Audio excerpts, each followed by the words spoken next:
Ustaz Syarif dari Masjid Syekh Yusuf, Goa. Mana Ustaz Syarif? Angkat tangan. Assalamualaikum, Syarif.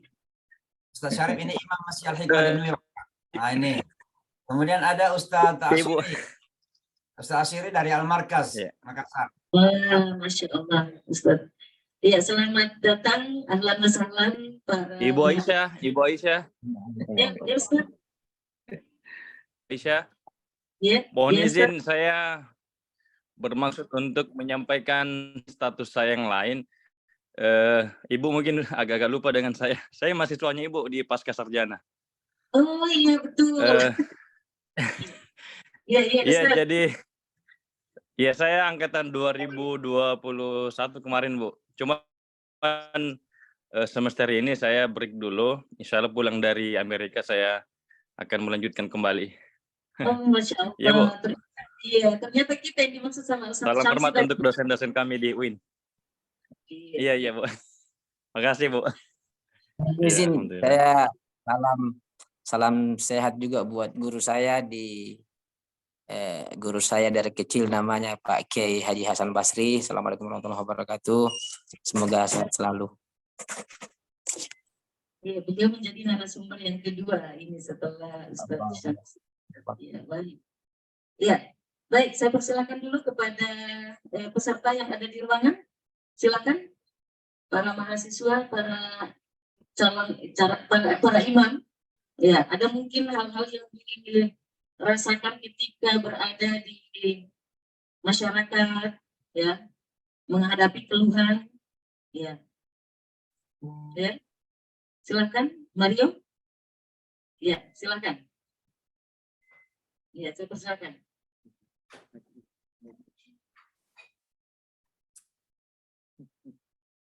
Ini kesempatan yang besar, kesempatan kita untuk berdialog langsung dengan beliau, mendapatkan pencerahan dari pengalaman beliau. Silakan.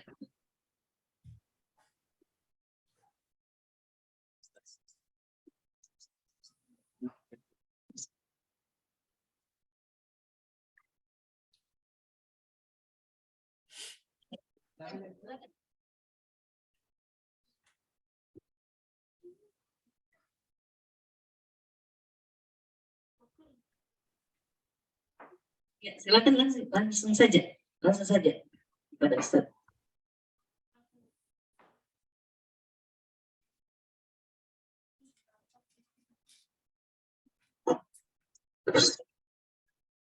Sebelumnya saya ucapkan terima kasih atas kesempatan yang telah diberikan kepada saya. Mungkin terkait tadi beberapa penyampaian yang telah disampaikan oleh Ustaz, yang poin pertama mengenai kapabilitas, yang kedua mentalitas, dan yang ketiga yaitu percaya diri. Adapun saya pribadi, pengalaman kemarin sedang jadi Imam Tarwih, mungkin ada beberapa pengalaman Ustaz terkait di luar dari poin ketiga ini, yang bisa sharing pengalaman Ustaz untuk teman-teman juga yang lain, itu bagaimana ke depannya Ustaz. Dan itu saja. Ya. Jadi pengalaman Ustadz yang sering dihadapi selain dari yang 3 hal yang saya sebutkan, ya. Baik, langsung saja barangkali Ustadz, silakan. Ya, jadi saya kira kalau pengalaman memang karena saya di Amerika ya, dan pengalaman tentu konteksnya beda dengan pengalaman di Indonesia atau di Makassar di Sulawesi Selatan khususnya. Tapi saya kira menghadapinya secara garis besar sama saja. Menghadapi dengan nilai-nilai keislaman yang telah digariskan oleh Rasulullah SAW.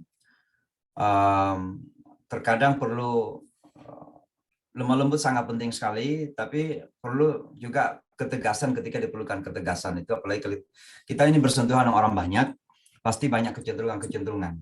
Ya. Saya waktu misalnya jadi imam di Islamic Center New York, ini masjid, sebenarnya di Amerika itu tidak ada istilah masjid raya, tidak ada istilah masjid agung, jadi masjid semua independen. Ya. Jadi ketika saya jadi imam di Islamic Center ini, banyak jamaahnya dari Mesir, dari Timur Tengah ya, dan mungkin mereka mungkin belum siap untuk diimamin oleh seseorang dari luar Timur Tengah, khususnya Asia gitu ya. Maka tentu punya tantangan tersendiri. Ya. Maka kita harus tahu bagaimana konteks menghadapi orang-orang seperti itu. Dan inilah kemudian saya kira makna daripada minhum dalam ayat Al-Quran. Huwallazi ba'atsa fil ummiyina rasulan minhum. Kata minhum itu kan penekanannya bahwa kita harus menyelami konteks kehidupan orang-orang di mana kita berada. Termasuk tentunya bagaimana kecenderungan kejiwaannya, kecenderungan mentalitasnya, cara berpikirnya, kemudian cara berkomunikasi. Ngomong sama orang Mesir itu beda dengan ngomong sama orang Yaman misalnya. Ya, orang Yaman kadang lebih halus gitu ya. Tapi orang Mesir suaranya kan kita udah tahu besar pasti suaranya gitu. Tapi bukan berarti hatinya kurang baik. Ya memang begitu cara ngomongnya gitu. Nah, kalau kita tidak belajar menyelami keadaan-keadaan seperti ini, ya mungkin bisa kita tersinggung kalau orang Mesir datang ngomong besar lalu kita anggap apakah dia marah-marah gitu. Kayak gitulah. Ya. Ketika saya bergaul dengan orang-orang Pakistan, ini sama-sama dari subkontinen, dari Asia Selatan. Ada Pakistan, ada Bangladesh. Banyakkan orang yang di jamaah kita Bangladesh, banyakkan nomor 2 Pakistan. Ini dua negara yang dulu menjadi satu negara, kemudian berpisah, ternyata karakternya juga beda gitu. Nah, orang Bangladesh ini lebih halus, ya, lebih respeknya lebih, kita mengatakanlah respeknya lebih tinggi. Mungkin dipengaruhi oleh makanannya, mereka makan nasi juga, makan ikan juga dan sebagainya. Beda dengan Pakistan, saya dulu tinggal 7 tahun di Pakistan, saya tahu betul loh karakter orang Pakistan gitu. Nah ini semua, jadi hal-hal seperti ini saya kira penting untuk kita pahami juga. Dimanapun kita dikirim, kita harus pahami kecenderungan mentalitasnya orang Kajang bagaimana. Misalnya dua kabupaten berbeda di Makassar, sama-sama bahasa Bugis.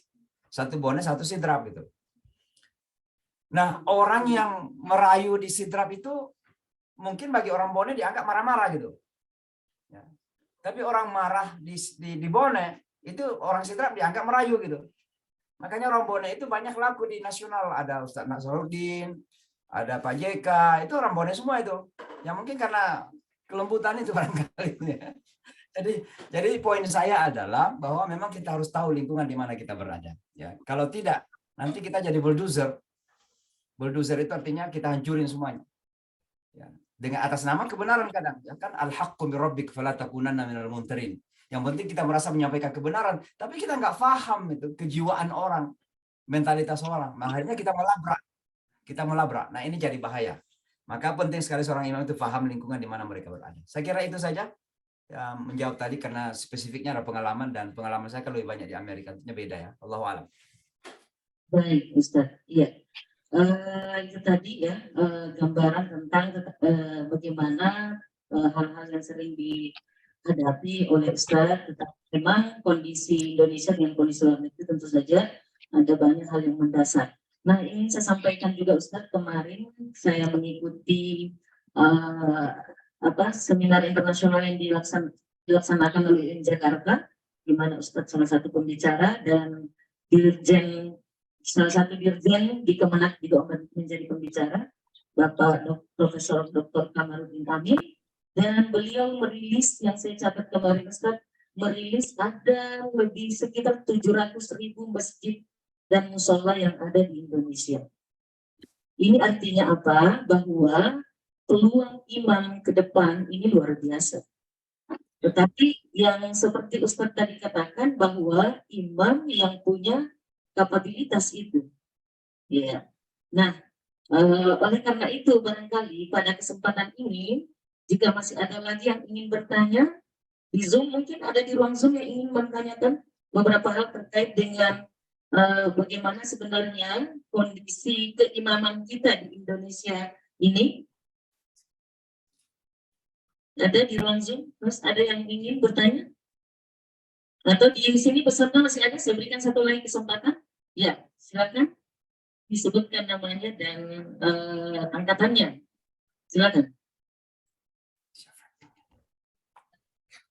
Ya, satu lagi Ustaz, mohon maaf.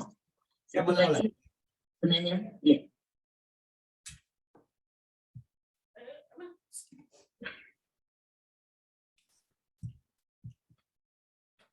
Bismillahirrahmanirrahim. Sebelumnya terima kasih kepada Ibu telah memberikan kesempatan kepada saya untuk bertanya. Perkenalkan, nama saya Bahrul Fijar Subhan dari Prodi Ilmu Al-Quran dan Tafsir semester 4. Bapak Ustadz, tadi sudah disampaikan bahwa ada beberapa hafiz Al-Quran yang dikirim di luar negeri, terutama di Amerika, yang menjadi imam di sana.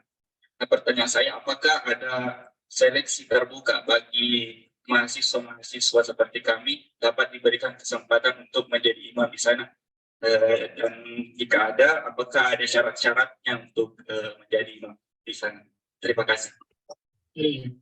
Insya Allah. Ya, silakan Ustaz, langsung saja barangkali. Ya, saya kira kesempatan itu selalu ada ya. Memang kita berusaha, dan saya sendiri punya semacam mimpi itu ya, bahwa akan semakin banyak orang Indonesia yang bisa menjadi imam di Amerika.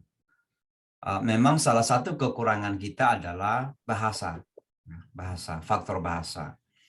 Jadi kalaupun misalnya kita mengundang imam dari Indonesia, itu betul-betul memang terbatas hanya imam rawatib betulan, hanya di masjid saja. Padahal harapan saya misalnya adalah ketika menjadi imam di Amerika itu ya bisa berkiprah lebih luas gitu. Artinya memang bisa menjadi pendidik, pemimpin ya, dan itu harapan kita gitu. Sebab memang salah satu hal yang menjadikan saya galau juga kok banyak kegiatan-kegiatan yang keumatan yang selalu yang berada di garda terdepan itu non Indonesian. Kalau di Amerika ada 3 itu. Kalau bukan Timur Tengah, Asia Selatan atau Afrika gitu, termasuk Afro-Amerikan tentunya. Ya, sementara kita yang dari Indonesia yang selalu kita mengatakan kita negara Muslim terbesar dunia, 200 juta lebih Muslimnya di Indonesia gitu. Tapi gak bisa, nah rupanya setelah saya melihat itu salah satunya ada 2 sebenarnya, atau 3 lah saya sebutkan. Tapi 2 hal yang paling pertama karena masalah komunikasi, ya ini bahasa. Jadi kalau ada cita-cita mau menjadi imam ya di luar negeri, coba kuasai satu bahasa yang dimana kira-kira mau Jepang, coba belajar bahasa Jepang. Mau ke Cina, belajar bahasa Cina. Korea, belajar bahasa Korea. Nah, supaya tugasnya, peranannya jangan hanya dalam masjid saja. Itu sangat penting sekali. Nah, kalau mau ke Amerika tentu bahasa Inggris. Ya. Nah, yang kedua, kekurangan kita adalah percaya diri itu. Tadi yang saya sampaikan. Jadi mohon maaf, memang kita kecil-kecil. Memang janggut kita ini pendek-pendek, bahkan kadang nggak ada janggut. Ya. Dan itu terkadang menjadi ukuran tertentu tersendiri. Untuk menjadi seorang imam itu janggutnya harus tebal gitu sampai dada gitu ya. Apalagi Asia Selatan itu Hanafi, itu bahkan mempersyaratkan janggut memang kan kalau Hanafi, mazhab Hanafi. Nah, ini terkadang menjadikan kita minder gitu. Padahal sebenarnya punya kemampuan, hafalan ada, bacaan bagus, suara bagus gitu. Tapi karena kita merasa sudah nggak mampu karena ada orang-orang lain dari negara lain gitu. Nah, ini kekurangan yang sangat luar biasa sebagai orang Indonesia harus kita. Sebenarnya bukan dalam hal imam saja, hampir dalam segala hal, termasuk dalam hal diplomasi. Para diplomat kita kadang di luar negeri, mohon maaf kalau ada diplomat dengarkan ini, para diplomat kita di luar negeri, ya terkadang pintarnya antara mereka saja gitu. Jadi pintar berkomentar antara mereka. Ketika berhadapan dengan orang lain itu ya nggak ada yang ngomong itu, karena ada rasa minder yang terjadi gitu. Nah, ini sangat penting sekali. Makanya saya katakan wakanu bi ayatina yuqinun itu penekanan saya adalah self confidence, percaya diri. Nah, kekurangan yang ketiga yang lain adalah kita harus membuka wawasan kita yang lebih luas. Fahami bahwa dunia kita sekarang ini adalah dunia global, dunia yang sudah terbuka. Ya, makanya dengan media yang ada itu seharusnya menjadikan kita terbuka dalam wawasan. Ada imam yang pernah datang ke kota New York. Begitu sampai di kota New York, dia nggak paham kondisi New York. Diharamkan semuanya yang kita lakukan di sini. Padahal yang kita lakukan itu bagian dari dakwah. Ya. Saya misalnya, salah satu kegiatan saya di sini adalah reaching out, ya, melakukan dialog dengan pemeluk agama lain.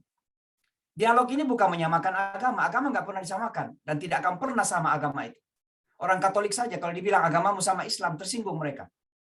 Ini malah ada orang liberal mau nyamain semua agama. Nggak mungkin agama disamakan itu.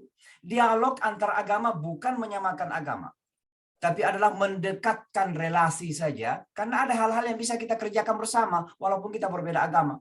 Tiba-tiba ada imam datang ke kota New York, diharamkan. Padahal bagi kita itu jalan dakwah.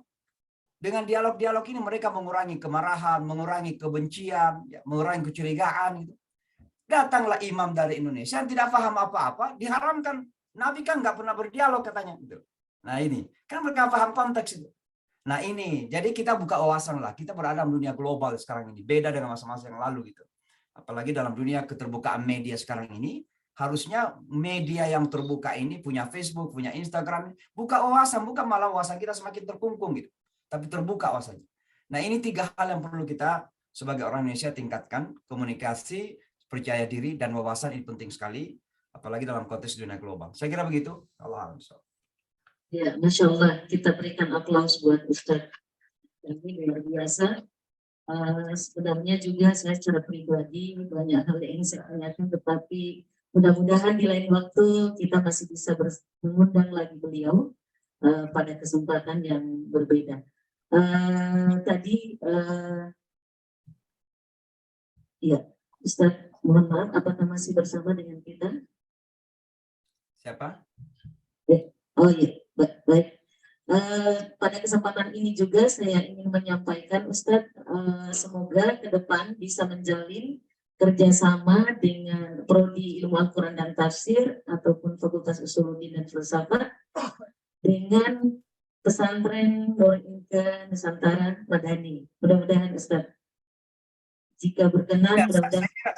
Saya kira sangat terbuka sekali ya. Kekurangannya pesantren kita ini kan dananya saja. Ya, jadi tapi kalau mau programming, kalau mau kita tempat ada guru-guru, kita mengadukan program, kita undang tokoh-tokoh agama Muslim yang ada di Amerika bisa memberikan materi misalnya, bisa kita lakukan semacam workshop misalnya di pesantren kita. Ya, tapi ya carilah sponsor gitu. Saya kira banyak sponsor. Apakah misalnya pemerintah Goa mensponsori para hufaz dari Goa untuk datang ke sini? Silakan. Kekurangan kita cuma satu saja. Kekurangan kita cuma duit saja. Ya, karena kita di sini bukan pebisnis. Kita yang berdakwah di Amerika ini, teman-teman harus tahu, kita yang berdakwah di Amerika ini kadang justru kita mengorbankan. Ya.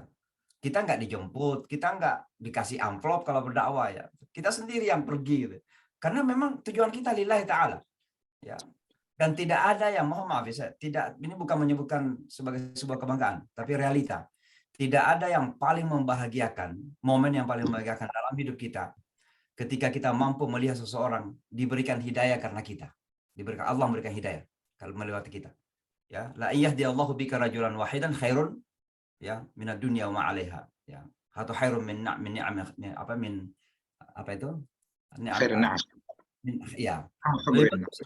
min humurin na'am. Jadi dan itu kita sudah rasakan, kita yang biasa membimbing orang bersyahadat di sini. Itu kita rasakan di momen-momen seperti itu. Makanya ya, apa betul di masjid? Ya, nggak hampir setiap hari, tapi di Amerika ini ada sekitar 10.000 sampai 20.000-an orang masuk Islam setiap tahun. Ya, di masjid kita kadang ada sekali seminggu, ada 2 kali, macam-macam lah tergantung ya. Jadi doain saja bahwa mudah-mudahan bisa kita kerjasama ke depan, dan tujuan daripada kerjasama itu salah satunya tentu adalah agar banyak pengalaman lagi, membuka wawasan kita. Baik Ustadz, insya Allah mudah-mudahan kalau Ustadz nanti berkunjung ke Makassar, mudah-mudahan bisa menginformasikan kami dan kami akan menghadap kepada Ustadz. Dan barangkali atas nama peserta dan seluruh panitia serta prodi dan fakultas mengucapkan terima kasih Ustadz atas materi yang telah diberikan, dan jika berkenan karena Ustadz Mutahhir Arif ada di sini, boleh mungkin sejenak Ustadz menyampaikan sesuatu hal kepada imam kita di sini, Ustadz Mutahhir. Boleh Ustadz? Dikatakan paksa diceritanya Ustadz. bergabung. Baik, silakan Ustaz. Bismillah, alhamdulillah, wassalatu wassalamu ala rasulillah. Baik, terima kasih Bu Dr. Aisyah Arsyad, Ustazana Al-Ustaz Imam Samsi Ali, dan para a'immah, para ustazat yang saya hormati. Pertama, saya mengapresiasi kegiatan yang sangat luar biasa ini. Ya. Yang kedua, lewat Imam Samsi Ali kami bisa menginjakkan kaki di Amerika dan mengemban amanah dakwah sampai pendirian pondok pesantren pertama di Amerika, tepatnya di pesantren Nur Inkan Nusantara Manadi, Connecticut ini. Imam adalah salah satu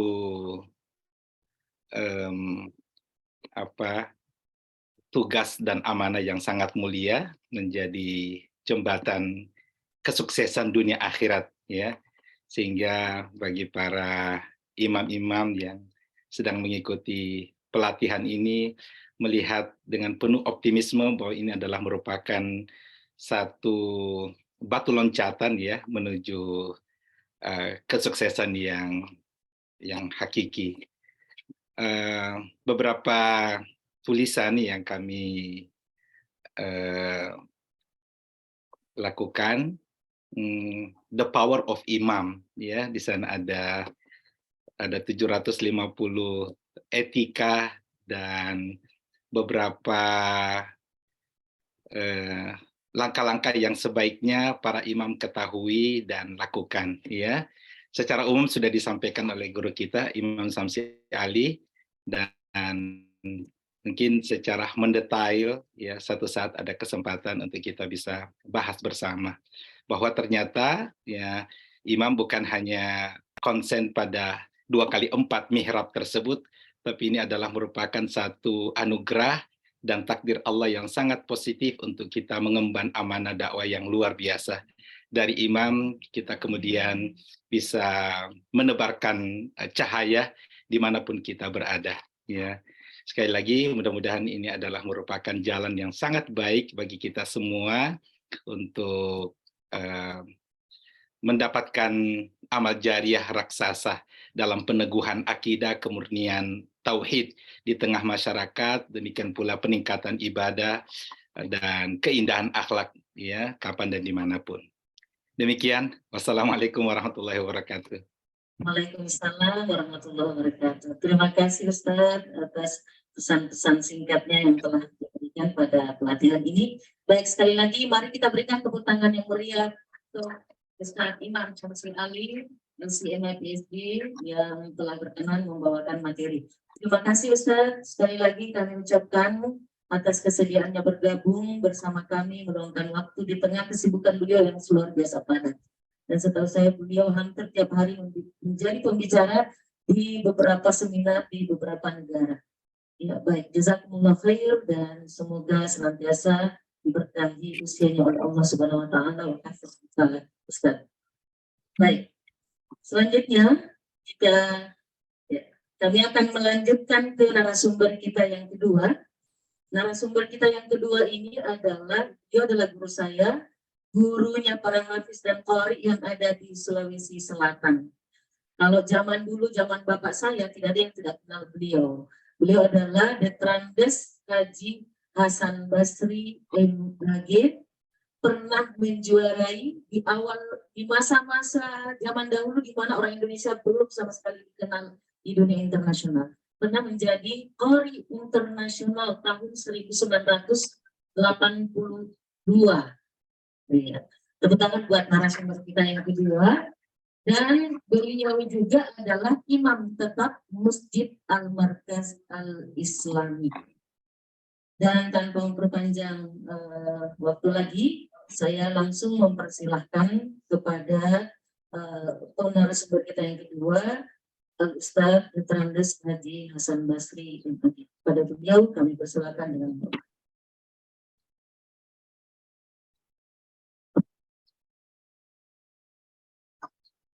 Bismillahirrahmanirrahim. Assalamualaikum warahmatullahi wabarakatuh.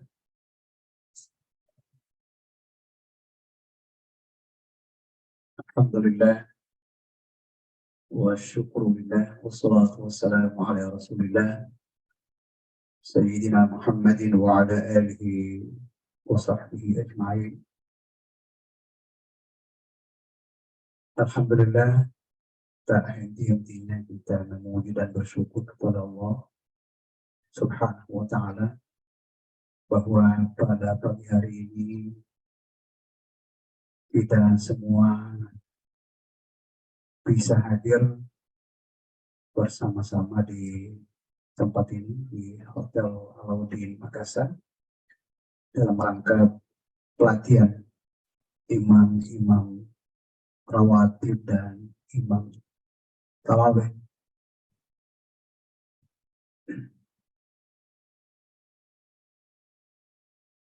Baik Bapak Ibu sekalian, baik yang ada di ruangan ini maupun yang ada di ruangan Zoom, saya pertama sekali menyampaikan terima kasih kepada Ibu Dr. Haji Aisyah yang memberikan amanah kepada saya untuk bersama-sama dengan para peserta hari ini dalam rangka pelatihan imam rawatib dan imam tarawih. Alhamdulillah, di awal tadi kita sudah mendapatkan banyak ilmu. Tadi telah disampaikan langsung dari Amerika, Imam Syamsi Ali, beliau luar biasa sekali. Kita sudah paham bahwa siapa beliau dan bagaimana kiprah beliau di luar negeri luar biasa. Satu kebanggaan bagi kita orang Sulawesi. Tentu saya tidak usah terlalu banyak mengomentari bagaimana yang harus dilakukan seorang imam. Tadi sudah banyak diberikan oleh Pak Syamsi Ali, yaitu yang pertama tentu yahdu Nabi Amrina. Yang kedua, lamma sabaru dan wakan bi ayatina yuqinun. Tadi kalian sudah bahas semua itu. Namun tentu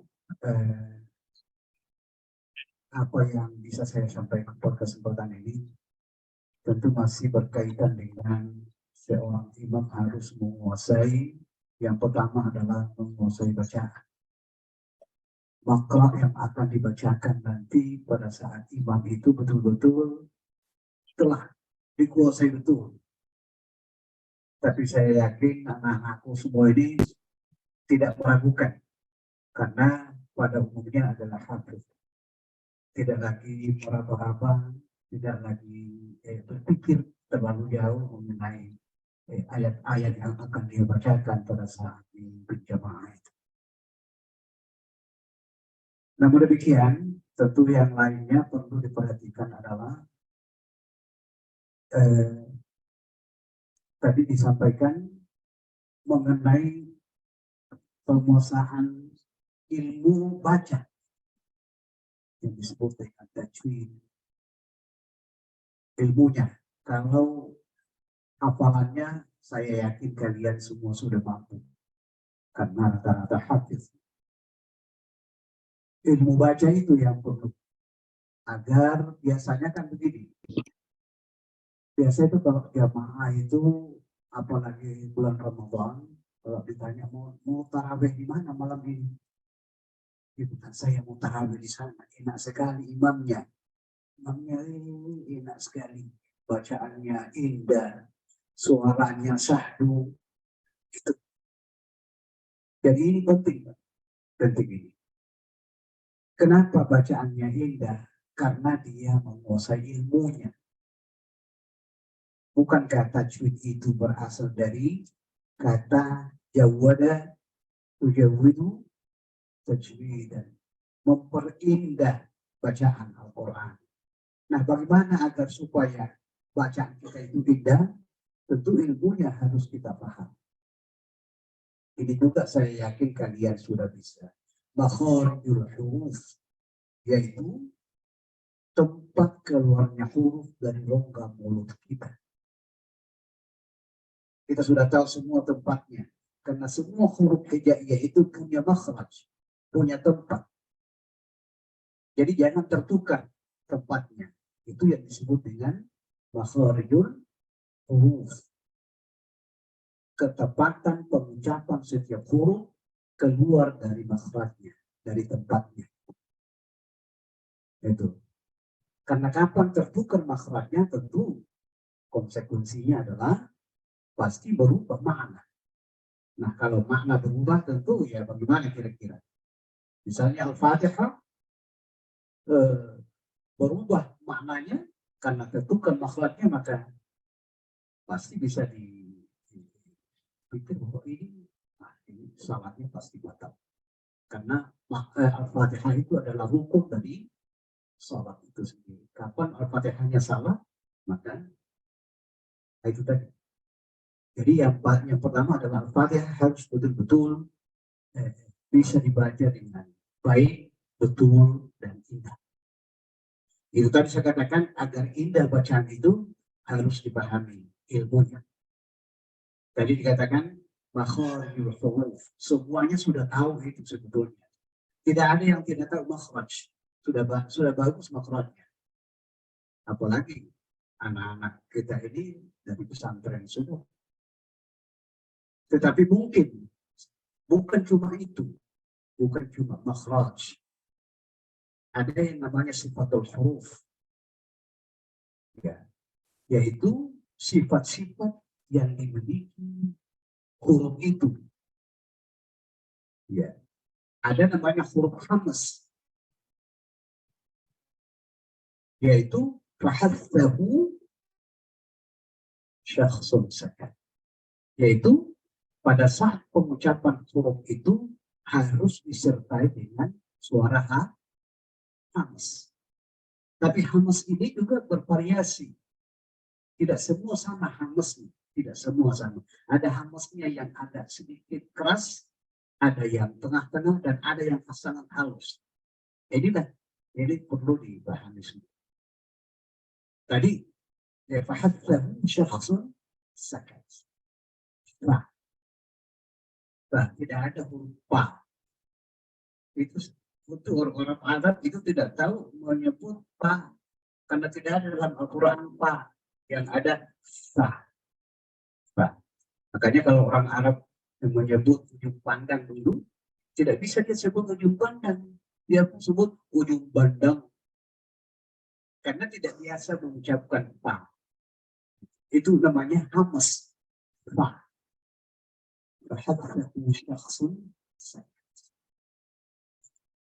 Huruf kaf saja, kaf itu secara sepintas itu biasa saja, kata, kuku, kaki, dan seterusnya. Tetapi kalau kita perhatikan betul, tidak persis seperti itu kalau pengucapan kaf itu.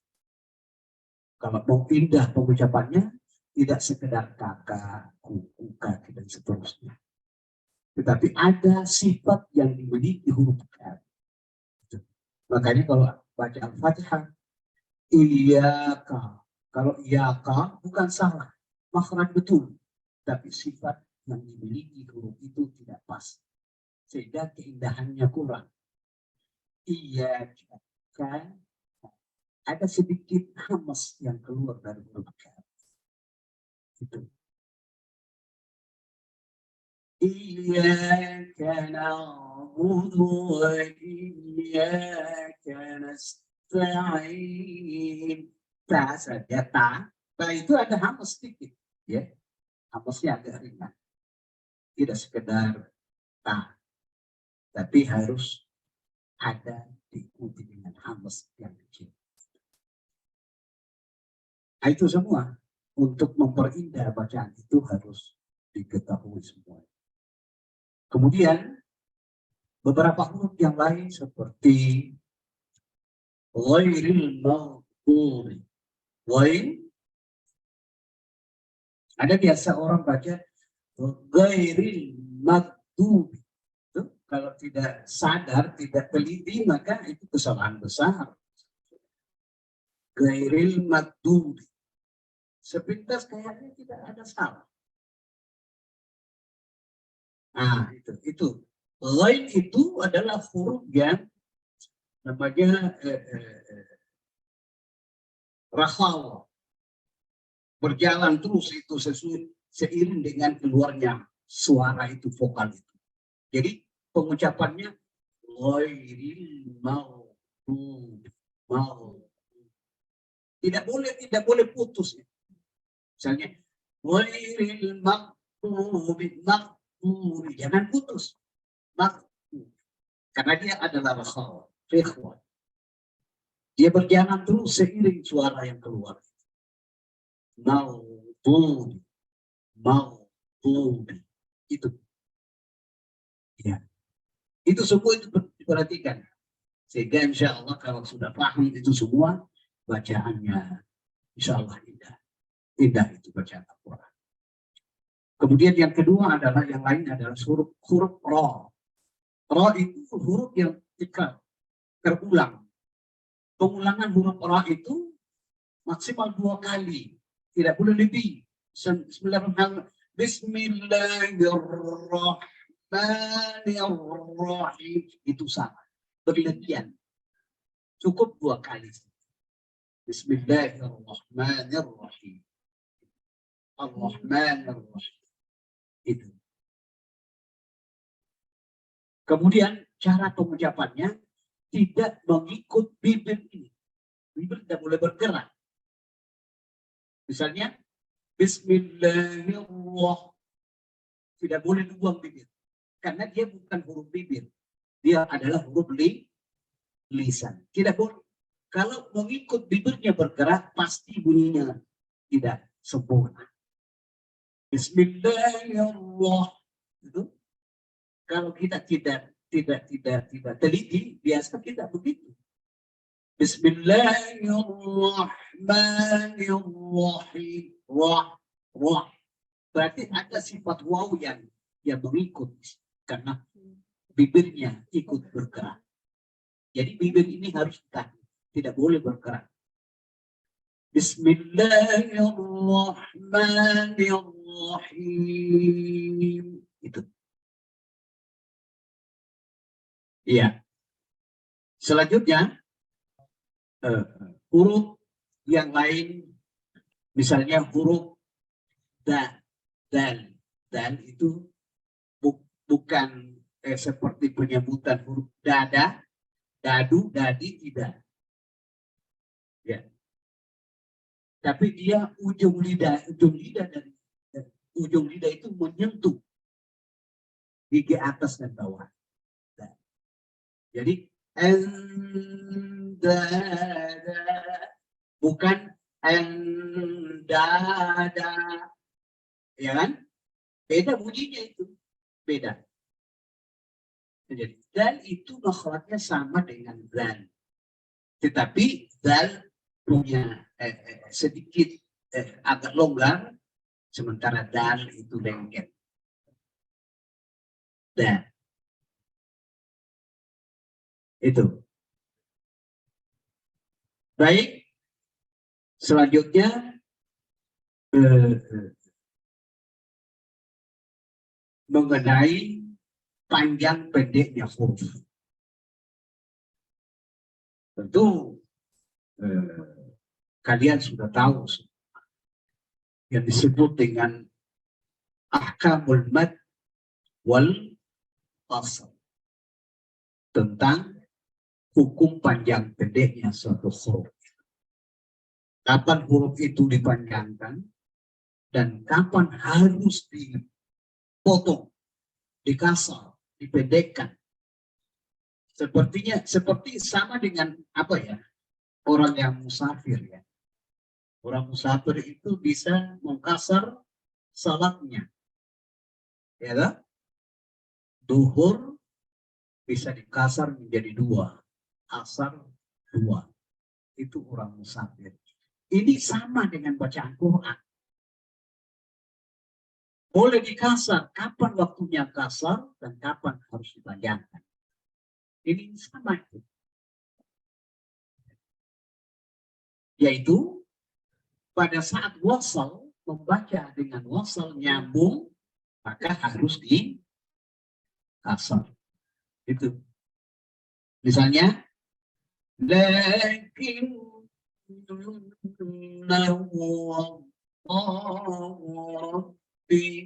ya toh? Di surah Al-Kahfi. Tulisannya panjang, ada alif. Kalau dibaca wasal, maka harus dibaca dengan wasal. Lakinnahu Allah. Bukan lakinna. Tulisannya itu seperti itu. Lakinnahu Allah Rabbi. Lakinna, tetapi karena kita baca wasal nyambung dengan ayat berikutnya, maka harus dikasar menjadi pendek. Itu semua. Ada beberapa dalam Al-Quran yang harus ditahu itu semua itu yang seperti itu. Jadi ahkamul mad wal qasr, tentang kapan huruf itu harus dipanjangkan dan harus dipendekkan. Insya Allah saya yakin kalian semua itu tidak ada lagi yang tidak mengetahui yang seperti itu. Tinggal juga sebagai seorang imam harus memperindah juga suaranya seperti tadi Pak Syamsi Ali mengatakan bahwa setiap membaca Al-Quran itu harus memperindah dengan suara. Ya. Sekarang banyak model-model atau versi lagu yang dibawakan oleh para imam-imam yang terkenal. Gitu. Imam Masjid Haram, As-Sudais, kemudian Bandar Balila. Ya kan, kalau sudah sering dengar toh, bahkan kalian pasti sudah sering mempraktekkan gaya bacaan seperti itu. Iya, Bishari, Rashid, dan seterusnya. Itu versi-versi itu cantik sekali, indah sekali. Sangat penting untuk dipraktekkan dalam setiap memimpin jemaah, baik imam rawatib maupun imam tarawih. Kalian ini kan sudah punya tempat semua jadi imam tarawih kan? Sudah ya. Alhamdulillah. Ya. Kemudian yang lain mengenai masalah lagu-lagu yang dibawakan. Ada yang membawakan dengan lagu Boyeti. Sering bawakan Boyeti? Sudah ya? Boyeti juga indah. Indah sekali. Bismillahirrahmanirrahim. Alhamdulillahi Rabbil Alamin. Ar-Rahmanir-Rahim. Malik Yawmiddin. Iyyaka na'budu wa iyyaka nasta'in. Itu lagu Boyeti. Boleh juga yang lain. Lagu Nahawan, lagu Ras, Siga, dan seterusnya. Jadi bisa juga dilakukan seperti itu. Setiap malam berubah lagi lagunya. Yang malam pertama, malam Ramadan pertama, lagu Boyeti. Dengan versi Syari Rashid misalnya. Versi Bandar Balila. Itu. Kemudian malam kedua, ganti lagi lagunya. Lagu Hijaz misalnya. Bismillahirrahmanirrahim. Alhamdulillahi Rabbil Alamin. Ar-Rahmanir-Rahim. Itu lagu Hijaz. Itu. Baik. Saya kira tidak banyak yang bisa saya sampaikan pada kesempatan ini. Karena insya Allah kalian itu sudah punya kemampuan yang cukup untuk bisa memimpin jemaah salat tarawih. Insya Allah bulan Ramadan yang akan datang. Saya hanya mau barangkali ada dari beberapa anak-anak yang bisa menampilkan bacaannya. Bisa? Oke, baik. Nah, itu saja. Ya. Baik, dari deretan depan tadi yang pakai peci bonek. Siapa namanya, Nak?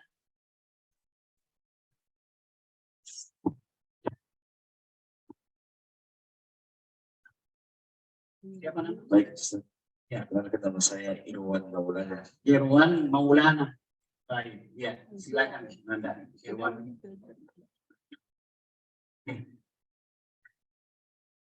أعوذ بالله من الشيطان الرجيم. بسم الله الرحمن الرحيم.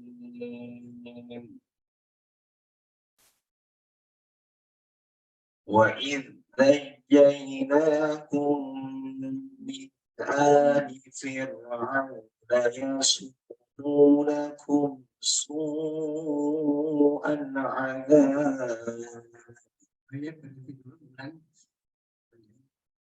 وإذ نجيناكم من آل فرعون يسومونكم سوء العذاب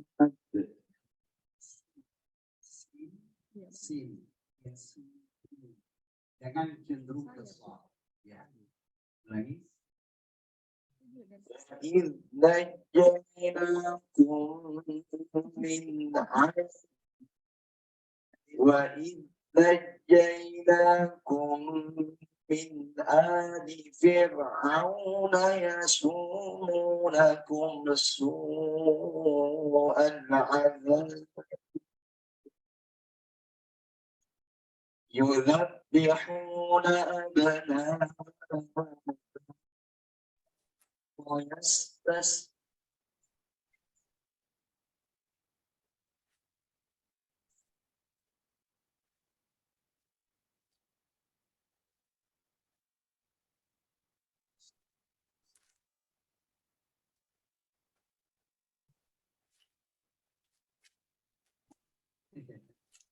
ويستحيون نساءكم.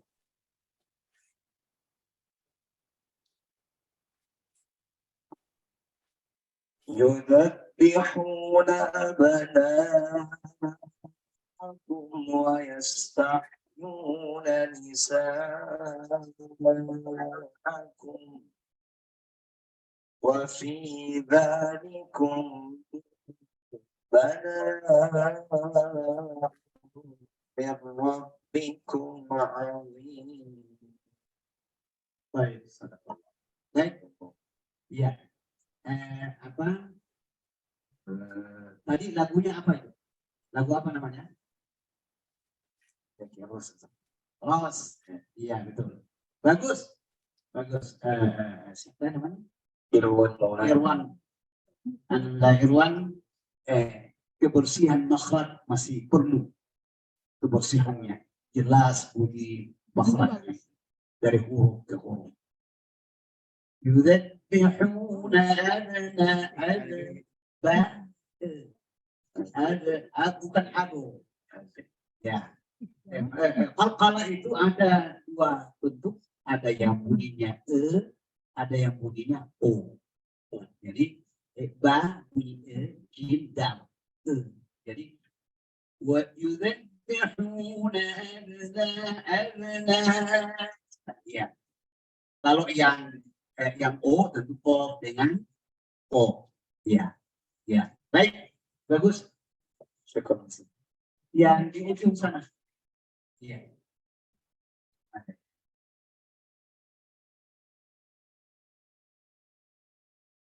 Siapa namanya? Anda Bahrul Rijal. Bahrul. Silakan Anda Bahrul.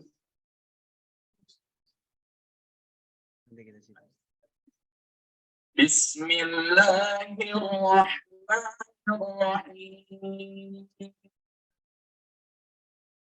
Innal ladzina qalu rabbuna Allah thumma istaqamu تتنزل عليهم الملائكة ألا تخافوا ولا تحزنوا. Ya. Wala amas.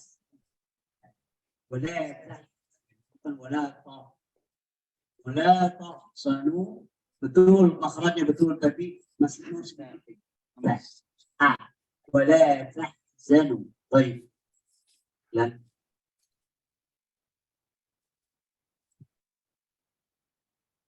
تتنزل عليهم الملائكة ألا تخافوا ولا تحزنوا وأبشروا بالجنة التي كنتم توعدون. baik. Bagus sekali suara lantang, tapi masih perlu ada irama yang lebih syahdu lagi. Ada versi irama yang kamu tahu siapa saja? Versi siapa? Misal Rashid, Bandar Malila, Al-Fusari. Al-Fusari. Bagus. Memang kayaknya Al-Fusari tadi kamu bawakan. Iya. Baik. Baik. Yang lain? Angkat tangan. Saya Ustaz.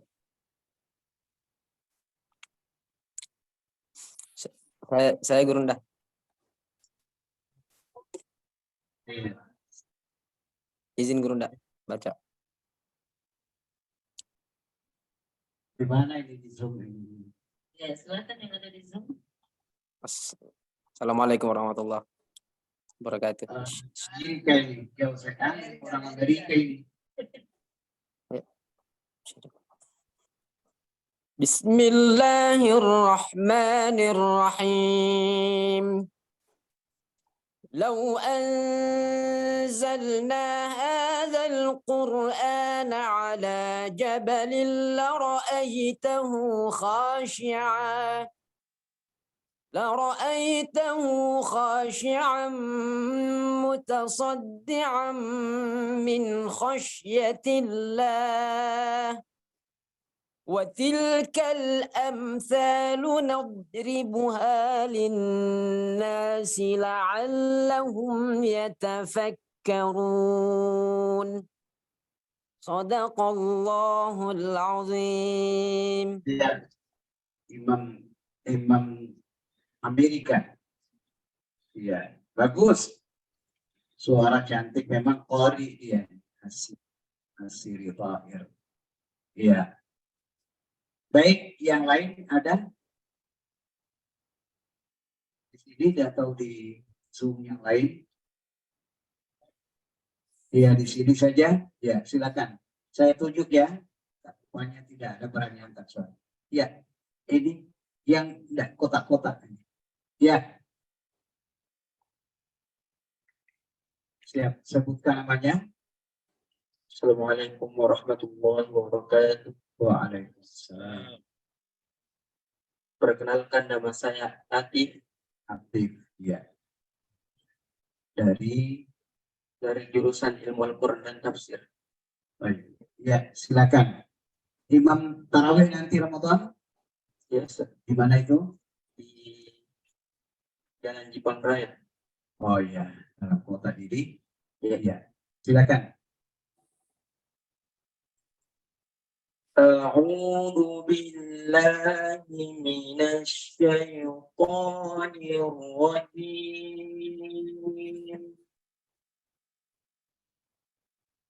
بسم الله الرحمن الرحيم.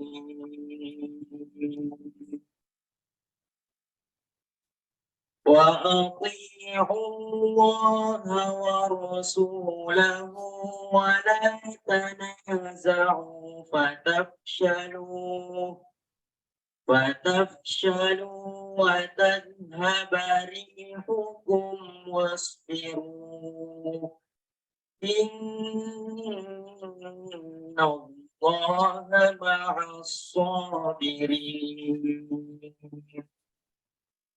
ولا تكونوا كالذين خرجوا من ديارهم بطرا ورئاء الناس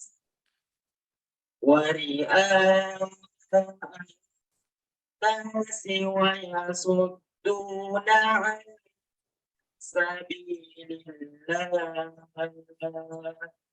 والله بما يعملون محيط. Baik, bagus. Yang lain di belakang. Ya, silakan.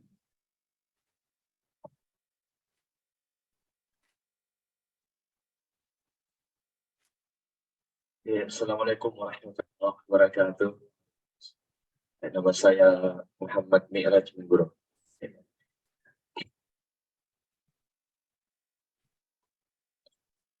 Bismillahirrahmanirrahim.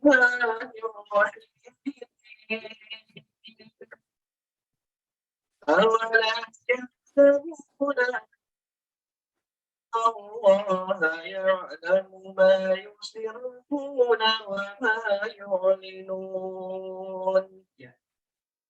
Yusibu oh tafkhim. Ya, nah. أولا يعلمون الله يعلم ما يسرون وما يعلنون.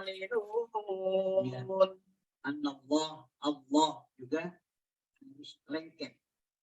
Allah, jangan Allah, bukan Allah, tapi Allah. Dilebarkan itu tidak, buka lebar Allah. Ulang. أولا يعلمون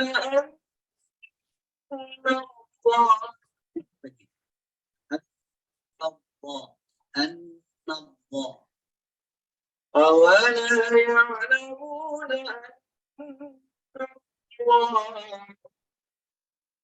Terus أن الله يعلم ما يسرون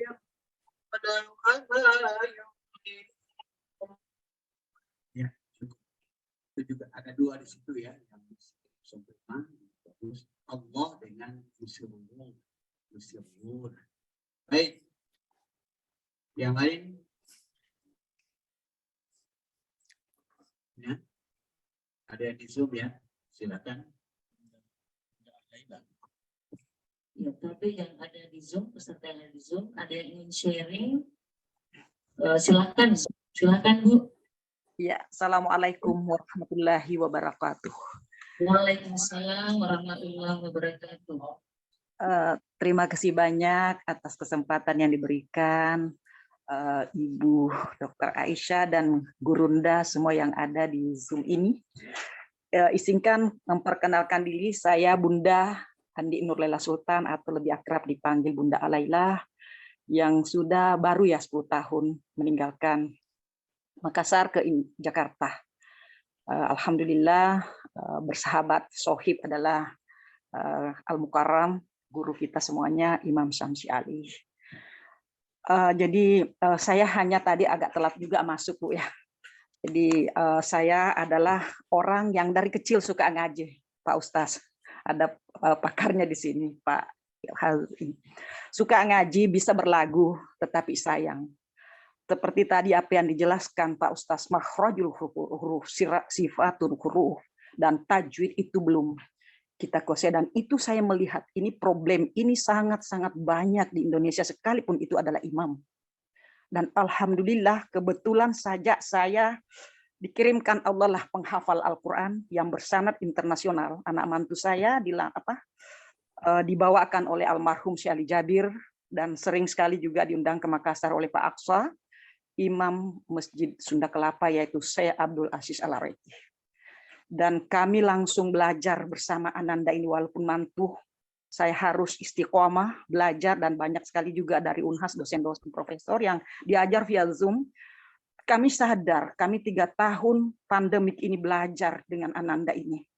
Karena terkadang terpukul juga kalau Imam Samsi Ali kalau masuk di kelasnya, oh bunda ini tidak seharusnya begini, tapi harus belajar. Nak mantunya itu penghafal Al-Quran.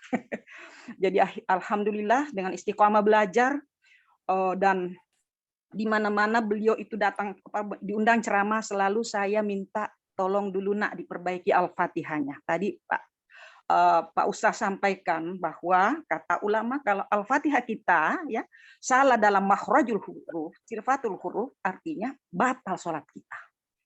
Nah, belum yang lain-lainnya. Karena kenapa? Nah, alhamdulillah Ustaz, setelah 3 tahun kami belajar, tentu saya merasa berdosa kalau tidak berbagi ilmu ini. Akhirnya saya jadi guru ngaji buat ibu-ibu teman saya di IUSS, Ikatan Wanita Sulawesi Selatan. Bukan guru, tetapi artinya belajar bersama. Karena ini sangat penting. Terutama mungkin apalagi yang mau jadi imam. Salah imam artinya salah semua. Yang orang yang ada di belakang kita. Salah dalam makhraj karena itu tadi seperti fa, misalnya fa, kaf. Nah, begitu disebut apalagi yang banyak berdezit. Sya, sa, ya, za. Kalau itu salah berarti artinya salah. Kul. Nah, makanlah Allah misalnya 3 kul, ya. 3 kul, makan dan katakanlah. Nah, ini penting sekali. Alhamdulillah kita punya guru yang luar biasa, mumpung beliau masih sehat dan masih ada.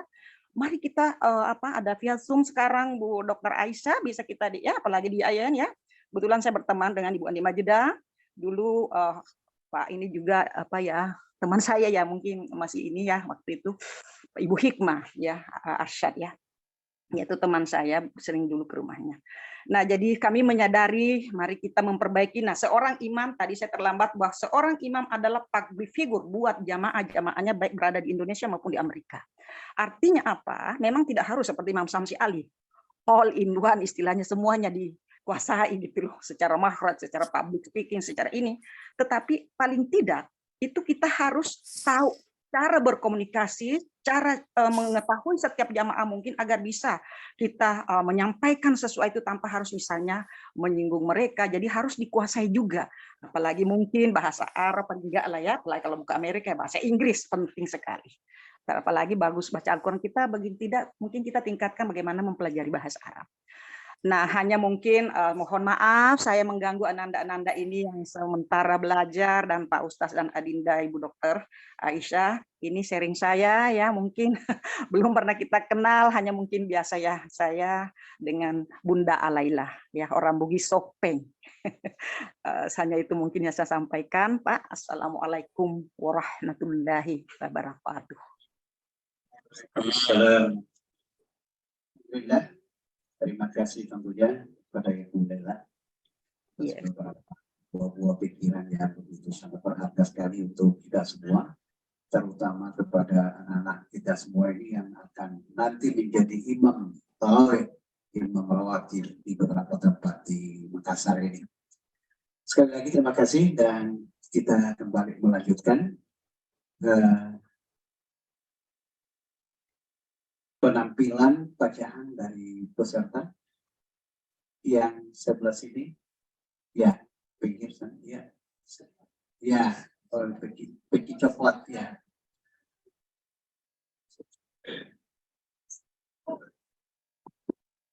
Welcome, Ustaz. Yang saya Zulfikar, ya. A'udzu billahi minasy syaitonir rajim.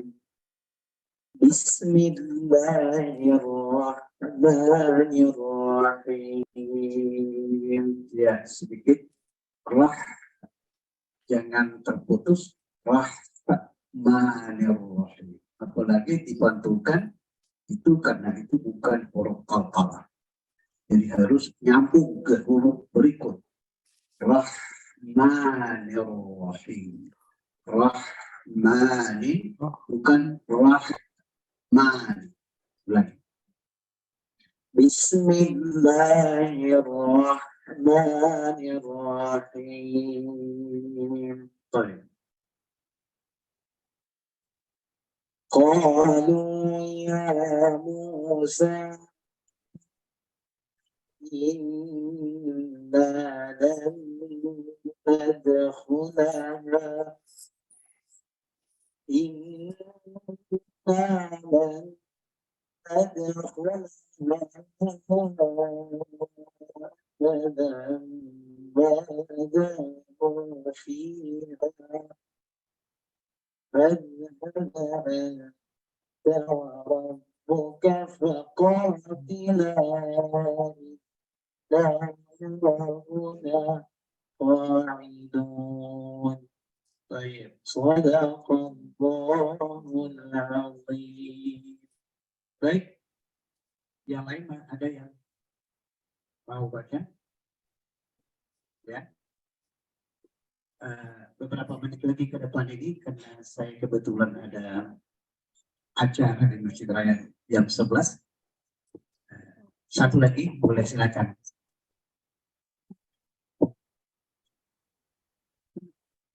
أعوذ بالله من الشيطان الرجيم بسم الله الرحمن الرحيم الحمد لله الذي خلق السماوات والأرض وجعل الظلمات والنور ثم الذين كفروا بربهم يعدلون هو الذي خلقكم من طين ثم قضى أجلا ya khalaqakum jangan terlalu khalaqakum kemudian min ti jangan ada desis karena dia bukan huruf hamas ya هو الذي خلقكم من طين ثم قضى وأجل مسمى عنده ثم أنتم تمترون صدق الله العظيم. Sadaqallahul azim. Baik anak-anakku sekalian, sebelum kita akhiri, saya mohon maaf Ibu Aisyah, saya jam 11 ada acara di Masjid Raya. Barangkali ada yang mau memberikan pertanyaan 1-2 bisa atau ya silakan. Anda siapa namanya?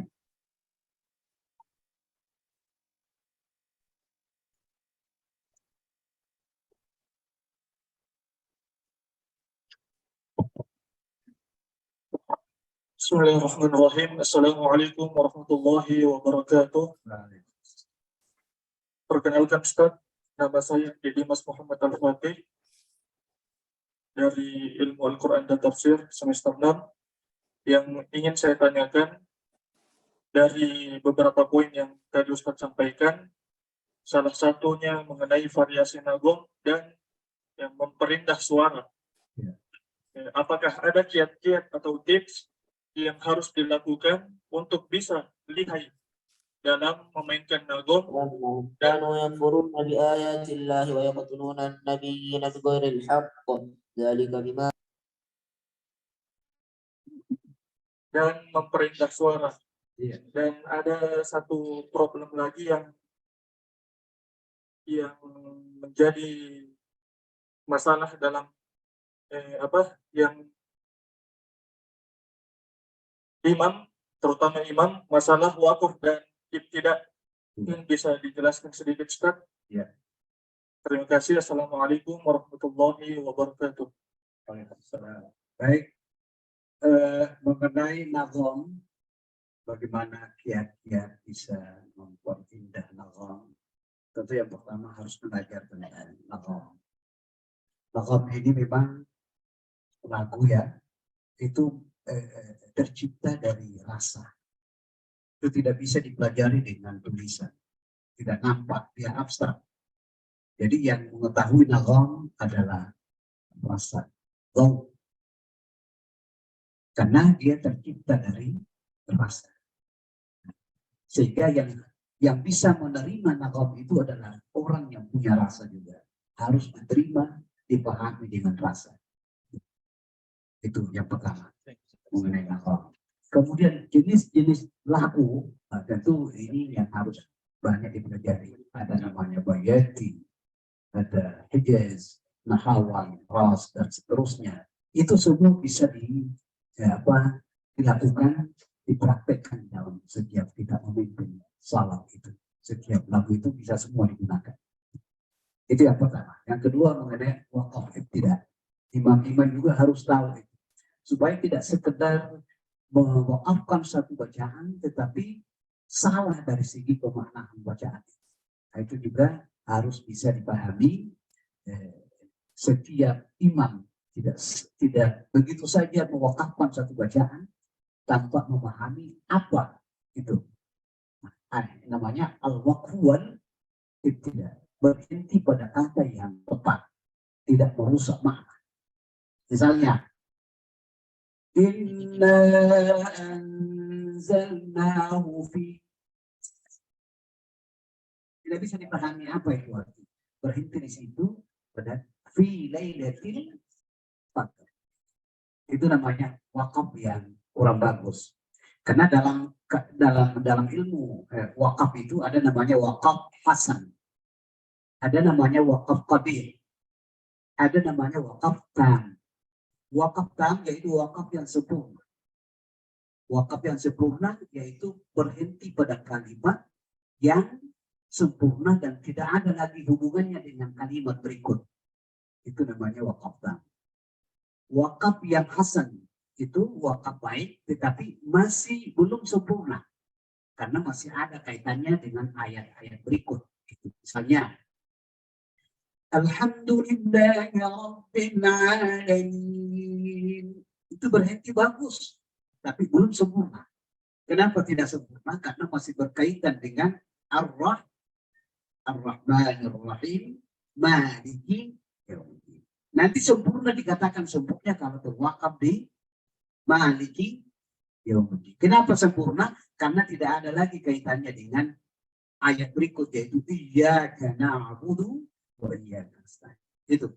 Jadi itu masalah wakaf. Kemudian beribtidah, memulai satu bacaan harus betul-betul melihat kalimatnya. Biasanya kalau paling tidak ini yang seperti ini memang agak sulit ya, karena paling tidak bisa tahu sedikit arti yang kita baca, tahu sedikit, atau bisa bahasa Arab sedikit, ya, itu masalah mufradatnya ayat itu bisa dipahami, sehingga dalam beribtidah berwakaf itu tidak salah. Itu baik, saya kira itu dulu, Ananda. Mudah-mudahan pertemuan kita pada siang hari ini, pagi hari ini, ada manfaat yang bisa kita petik dari kegiatan kita ini. Dan sekali lagi saya mohon maaf kepada Adinda Aisyah, saya tidak bisa terlalu lama karena kebetulan pagi ini saya masih ada acara di Masjid Raya, yaitu pembinaan Qori dan Qoria, persiapan peserta Kota Makassar untuk STPH di Selayar nanti. Ya. Saya kira itu anak-anakku sekalian, dan mudah-mudahan hanya inilah yang bisa saya sampaikan. Mudah-mudahan kesempatan yang lain, kalau nanti masih ada lagi acaranya ke depan yang angkatan kedua, insya Allah saya siap untuk bisa bersama-sama dengan anak-anak kita semua. Demikian, dan saya akhiri. Wassalamualaikum warahmatullahi wabarakatuh.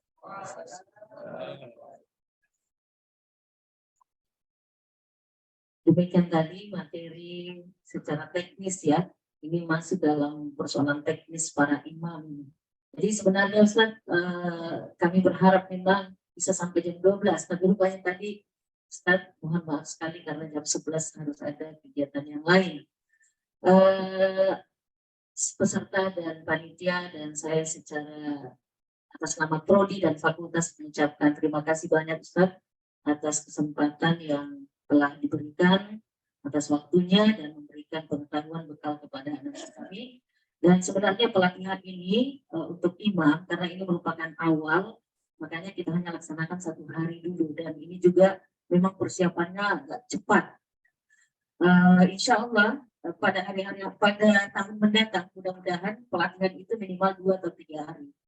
Dan memang benar-benar ada hasil yang kita inginkan. Olehnya itu untuk sesi selanjutnya nanti pada duhur, kita akan masuk pada sesi best practice, Ustaz. Jadi memang setiap imam yang ada di sini yang menjadi peserta akan dikelompokkan dan akan dipandu oleh fasilitator, oleh dosen-dosen ilmu Al-Quran dan tafsir untuk mendengarkan semua bacaannya dan memperbaiki apa yang kami bisa perbaiki. Dan mudah-mudahan ke depan insya Allah pelatihan ini akan lebih kita tambah lagi harinya ya, karena memang ibaratnya ini semacam kayak inkubator lah, basi lah. Jadi sebelum terjun ke masyarakat, karena kenapa ini kita laksanakan, ada beberapa keluhan juga dari masyarakat. Keluhan di samping saya kira apresiasi yang sangat tinggi, terutama kalau masih berstatus mahasiswa dan sudah menjadi imam, saya kira itu sangat diberikan apresiasi yang tinggi.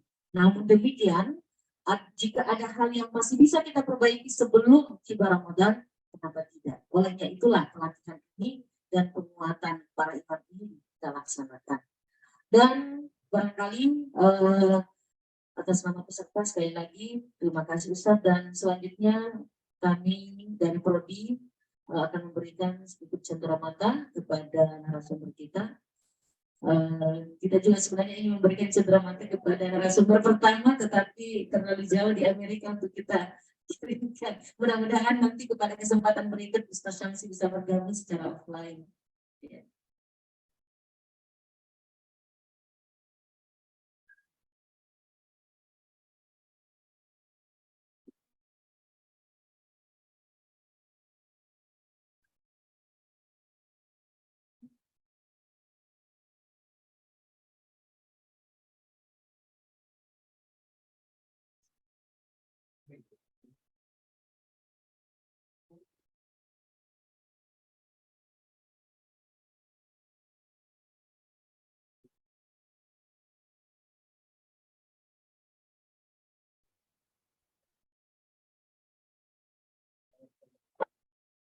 Ya, terima kasih banyak sekali lagi Ustaz. Ya.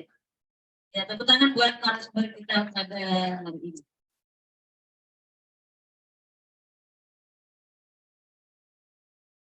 Ya, para peserta dan yang ada di ruangan ini dan yang ada di Zoom, demikianlah pertemuan untuk materi pertama dan kedua pada siang hari ini, dan insya Allah kita akan lanjutkan untuk yang peserta offline, kita akan lanjutkan kembali pada setelah sholat duhur, istirahat, sholat dan makan. Ya. Dan kepada jamaah kita yang ada di Zoom, peserta yang di Zoom, kami ucapkan terima kasih banyak atas partisipasinya, atas waktu yang sudah diluangkan untuk mengikuti 2 sesi kita pada pagi hari dan sampai siang hari ini. Terima kasih. Assalamualaikum warahmatullahi wabarakatuh.